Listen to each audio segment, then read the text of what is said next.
Salam alaikum, bonjour tout le monde, j'espère que vous allez bien. Donc on va faire maintenant l'exercice 5 qui consiste à écrire un algorithme qui demande un nombre de départ et qui ensuite écrit la table de multiplication de ce nombre.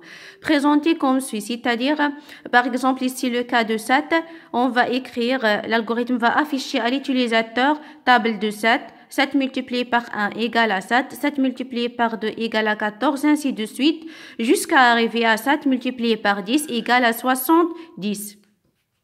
Donc ici, toujours pour comprendre qu'est-ce qu'on va faire ou bien comment on va écrire l'algorithme, on va commencer premièrement par voir ce qu'on doit afficher dans l'écran d'un ordinateur ou bien l'écran en face de l'utilisateur. Donc la première chose à afficher, c'est entrer un nombre pour que l'utilisateur comprenne qu'est-ce qu'il doit faire. Étant donné par exemple que l'utilisateur a entré 3, il a appuyé sur entrée. Donc, l'exercice ou bien l'algorithme, il doit lui afficher la table de multiplication de ce nombre et de points. Et ensuite, on va lui afficher ligne par ligne la table de multiplication du nombre entré. Donc, voilà la correction. Algorithme x5, variable ni, ce sont des entiers. Donc, début, écrire, entrer un nombre. Anti/n, c'est pour faire un retour à la ligne. N, c'est pour lui permettre d'entrer une valeur. Lui afficher ensuite la table de multiplication de ce nombre et donc anti/n pour faire un retour à la ligne.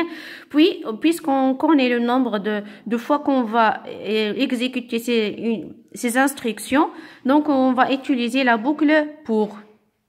Donc ici, pour i, c'est-à-dire ça c'est le compteur, pour i de 1 à 10, faire. Donc qu'est-ce qu'on va faire? On va afficher le nombre entré par l'utilisateur, puis on va afficher une étoile pour marquer la multiplication. On va afficher i, c'est pour connaître le nombre multiplié par le n, égal, puis on va afficher le résultat de la multiplication. Et un retour à la ligne, c'est pour avoir cet affichage. Donc ici, par exemple, on affiche n qui est égal à 3, puis on affiche i, c'est i, ici il est égal à 1, donc i on l'incrémente par 1, c'est pour cela il s'incrémente sur chaque ligne. Ici on affiche le résultat de la multiplication. Donc, j'espère que vous avez compris cet exercice.